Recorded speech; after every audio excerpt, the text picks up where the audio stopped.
Assalamualaikum warahmatullahi wabarakatuh. Alhamdulillahirabbil alamin. Alhamdulillahillazi anzala as-sakinata fi qulubil mu'minin liyazdadu imanan ma'a imanihim. Asyhadu an la ilaha illallah wahdahu la syarikalah wa asyhadu anna Muhammadan abduhu wa rasuluh. Allahumma shalli wa sallim wa barik ala sayyidina wa syafi'ina wa habibina wa maulana Muhammad wa ala alihi wa sahbihi wa barik wa salim ajmain. Ikhwatal iman rahimakumullah, ding sana sekalian yang dirahmati oleh Allah. Apa kabar pian semuanya? Mudah-mudahan pian dalam keadaan sehat walafiat, diberkahi segala umurnya dan dilancarkan segala urusan-urusannya. Salawat serta salam tercurah kepada panutan kita baginda Rasulullah Sallallahu Alaihi Wasallam. Salawat serta salam juga kepada keluarga beliau, kepada para sahabat dan juga kepada para pengikut beliau yang tetap istiqomah dalam menegakkan Islam dimanapun mereka berada. Jamaah di sana sekalian yang dirahmati oleh Allah, beberapa waktu yang lalu kita sudah membahas sihir tafriq, sihir pemisah. Nah, pada kesempatan kali ini insya Allah kita akan melanjutkan tentang sihir tersebut, namun temanya adalah sihir marad atau sihir pemisah. Sihir penyakit ya, mohon maaf, sihir penyakit gitu. Sihir marad yaitu sihir penyakit yang insya Allah kita akan bahas pada kesempatan kali ini. Sebelumnya, definisi sihir, apa sih definisi sihir tersebut? Sihir adalah ikatan atau buhul atau jampi-jampi yang dapat memberikan dampak kepada hati dan badan seseorang, sehingga kadang-kadang orang tersebut bisa sakit, bisa merasakan sakit. Kadang-kadang dari sihir marad ini bisa juga memisahkan antara suami istri. Bukan sihir marad, artinya dampak dari sihir ini bisa memisahkan antara suami istri dan anak mungkin, atau orang tua dengan anaknya mungkin, saudara dengan saudara yang lain mungkin, seperti itu. Jadi itulah definisi sihir. Sementara kalau sihir marad adalah sihir penyakit, yang mana manusia yang terkena sihir penyakit seperti ini, dia bisa mengalami sakit pada tubuhnya yang seakan-akan sakit itu sakit medis. Tetapi ketika mereka sudah datang ke medis, mereka juga tidak mendapatkan kesembuhan walaupun sudah meminum obat-obat yang sudah diberikan oleh dokter kepada mereka gitu. Namun kesembuhan juga tidak kunjung datang kepada mereka. Tapi ketika mereka dicoba diruqyah, maka ada reaksi-reaksi pada diri mereka, ada sesuatu yang mereka rasakan pada diri mereka gitu. Jamaah yang dirahmati oleh Allah, ada enggak dalil-dalil tentang sihir penyakit ini? Insya Allah ada jamaah. Dalil-dalilnya adalah di dalam Al-Quran dikatakan oleh Allah, wadkur abdana Ayyub idnada rabbahu anni massaniya syaitan binusbi wa adzab urkud birijlik hadza muktasalun baridun wa syarab. Ya, artinya kata Allah, dan ingatlah akan hamba kami Ayub ketika dia menyeru Tuhannya, sesungguhnya aku diganggu setan dengan penderitaan dan bencana. Maka Allah berfirman, hentakkan kakimu, inilah air yang sejuk untuk kamu mandi dan minum. Artinya jamaah yang dirahmati oleh Allah, bahwa Nabi Ayub pun terkena gangguan-gangguan jin, terkena gangguan-gangguan syaitan yang menyebabkan diri beliau sakit seperti itu. Terus juga ada hadis dari Rasulullah, dari Abu Musa berkata, Rasulullah Shallallahu Alaihi Wasallam bersabda, taun adalah penyakit dan musuh dari musuh kalian. Taun adalah penyakit dari musuh kalian dari kalangan jin, dan bagi kalian adalah kesyahitan. Jadi taun itu adalah penyakit-penyakit yang dibawa oleh syaitan, dibawa oleh bangsa jin yang ditujukan kepada manusia-manusia. Jadi di antara bangsa jin itu ada yang menyebarkan penyakit-penyakit kepada manusia-manusia. Dan kata Rasulullah, kalau kalian meninggal dalam ketika kena ta'un ini, kalian dalam kesyahidan matinya, meninggalnya. Seperti itu jamaah. Insya Allah kita akan coba bahas satu persatu tentang sihir marot ini. Sihir marot ini jamaah yang dirahmati oleh Allah bisa mengakibatkan fisik kita itu terasa sakit. Saya sering mendapatkan kasus-kasus orang-orang yang mereka merasakan sakit pada fisik-fisik mereka. Ada yang kadang-kadang sakit kepala, yang dia merasakan cemas, lesu, capek, lalu sakit kepala, sakit dada, sakit perut, sakit tangan, kaki dan lain sebagainya. Dan seperti itu. Misalnya nih, yang kita pernah temukan kasus tentang orang yang mengidap sakit kepala menahun. Sakit kepala menahun jemaah yang dirahmati oleh Allah. Datang ke dokter, datang ke medis, ternyata ketika habis obat yang dikasihkan oleh para dokter tersebut, sakitnya pun tidak kunjung sembuh gitu. Maka berusahalah beliau untuk mencari terapi yang lain, dan ketemulah beliau dengan terapi ruqyah. Saat di ruqyah, jamaah yang dirahmati oleh Allah, sakit yang beliau rasakan di kepala itu semakin menjadi pada saat di ruqyah sakit kepalanya, sampai beliau hilang kesadaran, artinya kesurupan. Pada saat kesurupan, kesempatan untuk bertanya kepada bangsa jin, ngapain kamu dalam tubuh orang ini, ngapain berada dalam kepalanya? Kata jinnya apa? Kami disuruh Tuhan kami untuk tinggal di kepalanya dan menyakiti dia. Kami disuruh Tuhan kami tinggal di kepalanya dan menyakiti orang ini, katanya. Nah, ini jamaah. Sakit kepala menahun yang sudah ke dokter berkali-kali, berulang kali minum obat, ternyata beliau terkena gangguan-gangguan jin. Ya jelas aja tidak ada ininya, tidak ada tidak mendapatkan kesembuhan, lantaran sakitnya pun bukan dari sakit-sakit medis, tetapi sakitnya dibuat oleh bangsa jin atas suruhan orang-orang yang mungkin benci atau dendam atau apa saja kepada orang tersebut gitu.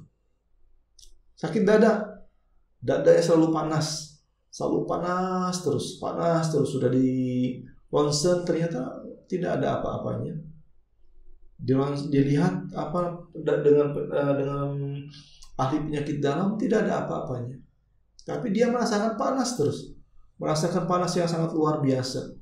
Bahkan panasnya itu kalau sudah terkena tengah malam sampai subuh baru sembuh sakit panas tersebut. Maka beruqyahlah dia, minta diruqyah dia. Dan ternyata sama dengan kejadian di awal tadi. Pada saat diruqyah ada reaksi muntah-muntah, bahkan setelah itu kesurupan. Bertanya hanya sekedar untuk bertanya, mengetahui kebenaran dari gangguan jin itu, insya Allah diperbolehkan. Artinya bertanya, sekedar bertanya, tidak terlalu jauh mempertanyakan apa-apa yang tidak perlu dipertanyakan. Kata bangsa jin, kami disuruh untuk menyakiti orang ini, dan kebetulan yang disuruh tadi adalah bagian dada gitu, sehingga dia merasakan sakit, merasakan panas dan seterusnya. Begitu juga dengan orang-orang yang keluhan sakit perut menahun seperti itu juga. Ketika di ruqyah ternyata ada reaksi-reaksi dari bangsa jin, bahkan orang tadi kesurupan, dan kesempatan lagi untuk bertanya kepada bangsa jin, ngapain lo di sini? Ngapain kamu di sini? Ngapain kamu dalam perut ini? Apa katanya? Kami disuruh untuk menyakiti orang ini. Kenapa? Karena orang ini seperti ini katanya. Kalau itu kami tidak mau tahu, saya tidak mau tahu. Yang jelas kamu sudah salah ketika berada dalam tubuh manusia. Kamu sudah menyakiti dia dan kamu harus dibalas. Kamu harus dihukum ini.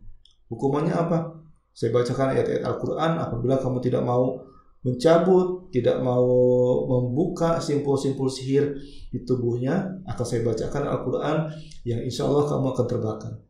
Saya akan bacakan Al-Quran kalau tidak mau mencabut atau pergi dari tubuh ini. Seperti itu, ancam balik dia.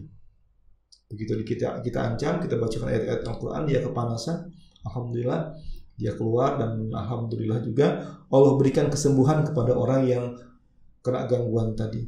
Banyak jamaah orang-orang yang sakitnya itu ternyata adalah gangguan-gangguan jin. Orang yang sakit ternyata berupa sihir. Memang ada juga sih gangguan penyakit atas gangguan jin yang bukan sihir, ada juga. Tapi kebanyakan adalah kasus-kasus sihir yang kami dapatkan.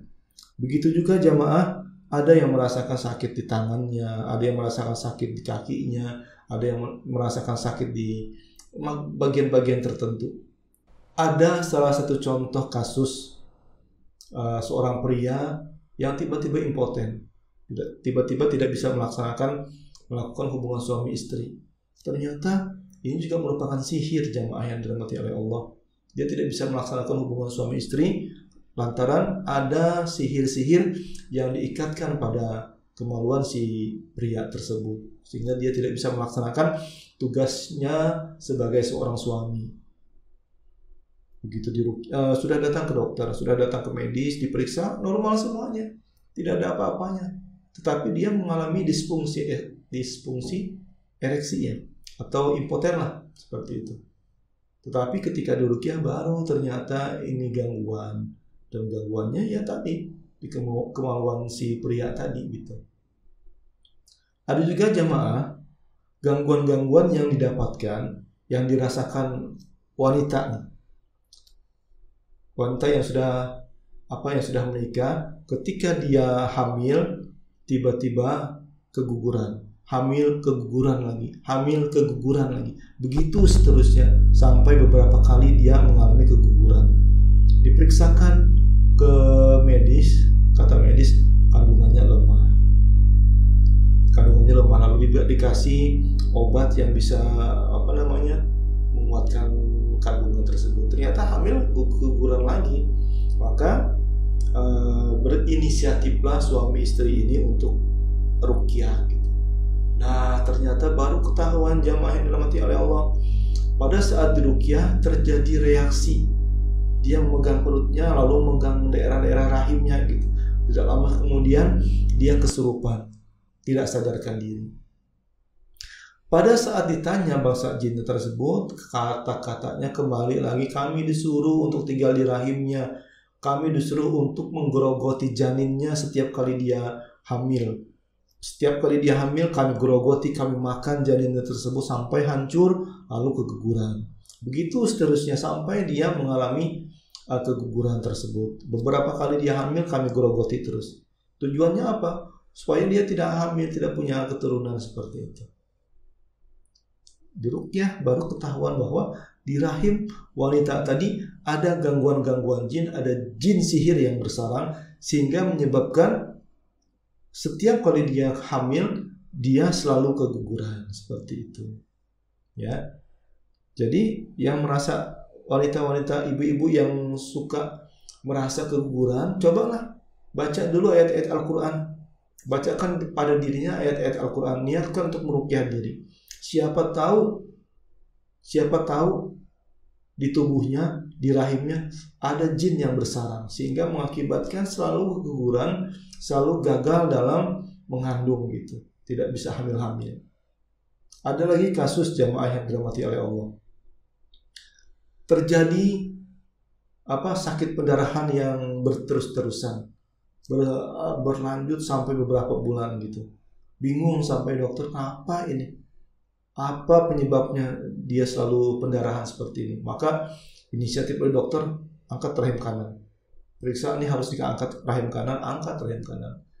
Angkat rahim kanan masih aja terjadi pendarahan, angkat lagi rahim kiri, habis rahimnya. Syukur sudah punya anak. Begitu dia sudah diangkat kedua rahimnya, tetap saja mengalami pendarahan.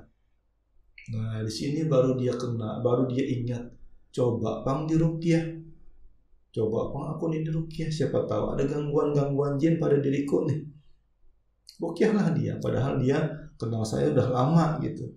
Nah, begitu sudah diangkat kedua rahimnya baru terpikir untuk mencoba ruqyah, dan ternyata benar jamaah, pada saat diangkat ternyata ada jin yang tinggal di rahimnya yang menyebabkan orang tersebut, ibu ini, selalu mengalami pendarahan. Maka dari itu ibu-ibu, para wanita yang pernah atau sering mengalami pendarahan atau punya penyakit pendarahan, coba pangpian bacakan Al-Quran. Siapa tahu ada gangguan-gangguan jin. Karena memang kalau darah istihadah ini adalah darah penyakit yang disebabkan oleh gangguan-gangguan jin, gangguan-gangguan syaitan. Bacakan ayat-ayat Al-Quran. Siapa tahu memang ada bangsa jin yang tinggal dalam rahim pian. Jangan keburu diangkat dulu lah. Jangan keburu diangkat dulu rahim kanan, rahim kirinya. Baca dulu Al-Quran. Mudah-mudahan Allah berikan kesembuhan. Kenapa? Karena Allah sudah janjikan, wa nunazzilu minal Qur'an ma huwa shifa. Kami turunkan Al-Quran agar menjadi obat, menjadi penyembuh lil mu'minin, bagi orang-orang yang beriman. Bacakan ayat-ayat Al-Quran. Niatkan untuk meruqyah diri. Siapkan air. Nanti air tersebut boleh untuk minum atau boleh untuk dimandikan. Seperti itu jamaah ya. Ada juga bangsa jin, gangguan-gangguan sihir marot ini kepada manusia. Orang tersebut kadang-kadang tiba-tiba tidak bisa melihat, tidak bisa berbicara, tidak bisa mendengar. Saya sering melihat tayangan di YouTube seorang syekh, kalau tidak salah nama beliau Syekh Mala Ali Kurdi. Nah, beliau ini meruqyah juga, dan alhamdulillah ruqyah beliau ini sangat cepat sekali. Beliau biasanya menangani orang-orang yang tiba-tiba bisu, tiba-tiba tidak bisa berbicara, tiba-tiba tidak bisa mendengar, tiba-tiba tidak bisa melihat. Beliau masukkan telunjuk beliau ke dalam mulut orang-orang yang bisu, orang-orang yang tuli. Lalu beliau bacakan ayat-ayat Al-Quran. Begitu dibacakan ayat-ayat Al-Quran, orang tersebut alhamdulillah dengan izin Allah bisa berbicara, bisa mendengar, bisa melihat juga seperti itu. Subhanallah, Masya Allah, Tabarakallah untuk beliau. Jadi seperti ini jamaah, jadikan Al-Quran itu sebagai obat kita. Jadikan Al-Quran itu sebagai asyifa bagi kita. Yakin bahwa Al-Quran itu akan menjadi obat, menjadi asyifa, menjadi penyembuh bagi kita. Insya Allah kita akan mendapatkan kebaikan-kebaikan dari ayat-ayat Al-Quran tersebut. Nah, ketika kita sudah membaca ayat-ayat Al-Quran, coba cari terapi yang lain, mungkin ke dokter secara medis, atau coba cari terapi-terapi yang merupakan yang tergolong dalam terapi tibun nabawi, pengobatan ala Rasulullah, seperti itu ya. Mudah-mudahan ketika kita melakukan hal-hal seperti itu, kita mendapatkan kebaikan-kebaikan. Jangan ke dukun, jangan ke orang pintar, karena dukun itu hanya akan menjadikan kita jauh dari Allah. Karena orang-orang pintar, tanda kutip, hanya akan menjerumuskan kita dalam jurang kemusyrikan, jurang kehancuran, dan kita akan ditipu dengan mahar-mahar yang sangat luar biasa sekali. Kadang-kadang diminta mahar kambing, kadang-kadang diminta mahar kerbau, kadang-kadang diminta mahar yang macam-macam yang kita tidak sanggup untuk mencarinya. Mudah-mudahan bermanfaat. Hadanallahu wa iyyakum ajma'in. Akhiran, assalamualaikum warahmatullahi wabarakatuh.